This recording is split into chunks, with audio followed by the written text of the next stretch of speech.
I was born here in Boston, but at about age 10, my dad got transferred to White Plains, New York, and we lived actually in New Canaan, Connecticut. So I kind of went, uh, and my earliest exposure to art was through my mother because she went to the Vesper George Art School, which no longer exists, but it used to be on Harcourt Street in Boston.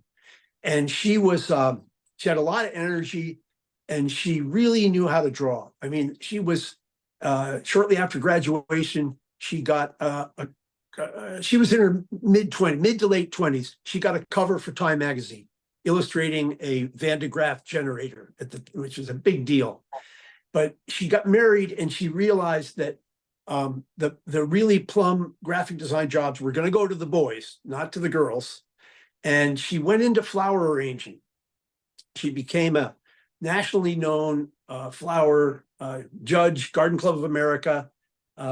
She got their Lifetime Achievement Award, and she did symposiums at the Met in New York on period table setting and tapestry and wallpaper and flowers. So she dragged me in there, and we'd set up the flowers. She was really a cool lady. She was hopelessly she and I both have attention deficit disorder, right? You know what I mean? Oh, look out, there's a bird up there. It made her kind of a frustrating person to be around, but later in life she was able to deal with it, and I was able to deal with mine a little bit.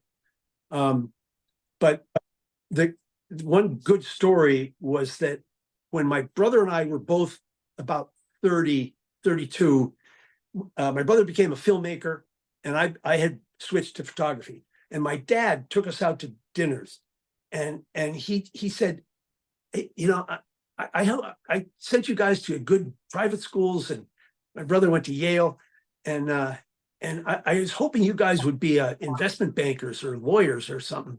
And you're not. You're doing these kind of like, are you guys gay? You're kind of doing these homo professions. That's what he called them. And I mean, my dad was born in 1908. You got to give this guy a little credit. And we just looked at him and said, Dad, our mom's having a hell of a lot more fun than you are in her career. And he said, it's okay, bless your hearts. He signed on. He had a crummy job in the insurance business. He hated it. So it was, being around my mother it was infectious. She was really she had a lot of enthusiasm for what she did. And she had a really good eye.